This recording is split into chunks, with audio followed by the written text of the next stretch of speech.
দেখুন দর্শক, আজকে আমরা চলে এসেছি একটা নতুন তরমুজ খেতে। তো আসলে তরমুজ ক্ষেতের অনেক তরমুজ ক্ষেত দেখেছি, কিন্তু এরকম পদ্ধতিতে তরমুজ চাষ আগে কখনো দেখিনি। তো আজকে এই তরমুজ যে চাষ করেছে তার মুখ থেকে শুনবো তার যে চাষের কেমন কি সিস্টেম আর কিভাবে সেই চাষটা করে সফল হয়েছে। তা আজকে এই ভিডিওতে দেখাবো, তো ভিডিওটি না টেনে সম্পূর্ণ দেখতে থাকুন। ভাই আসসালামু আলাইকুম। ওয়ালাইকুম আসসালাম। কেমন আছেন? জি আলহামদুলিল্লাহ। আপনার এখানে দেখছি বানে তরমুজের চাষ করছেন। এটা কি জাতের তরমুজ? এটা হচ্ছে কি মার্সেলো জাতের তরমুজ। মার্সেলো জাতের তরমুজ। জি জি জি। এটার ওজন কত কেজি করে হয়? সর্বনিম্ন আপনার 1.5 কেজি থেকে আপনার উপরে হচ্ছে কি আপনার 6 কেজি এমন হয়। আপনি তরমুজ চাষের পাশাপাশি আর কি করেন?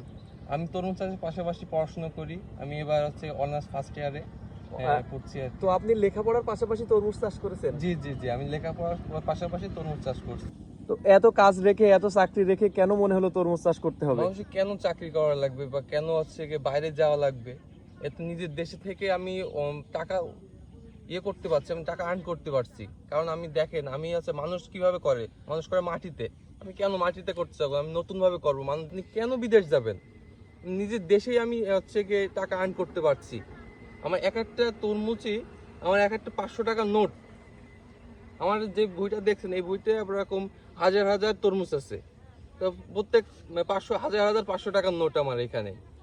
আপনি কেন হচ্ছে গিয়ে দেশের বাইরে যেয়ে আপনার এত কষ্ট করে করা লাগবে?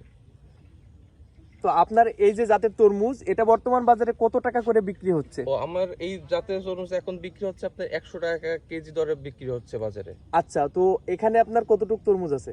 আমার এখানে আছে আপনার 1.5 বিঘে মতন আছে। 1.5 বিঘা? তাহলে চাকরি তো করবেন না?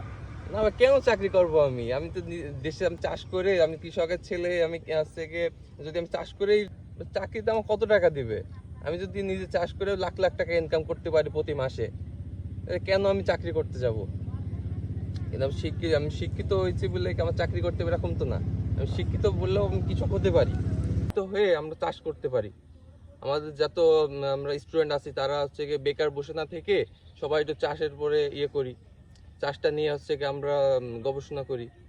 এতে করে দেশের কৃষি এগিয়ে যাবে, এতে থেকে দেশের কৃষি এগিয়ে যাবে এবং বেকারত্বের সমস্যার সমাধান হবে। বেকারত্বের সমস্যার সমাধান হবে।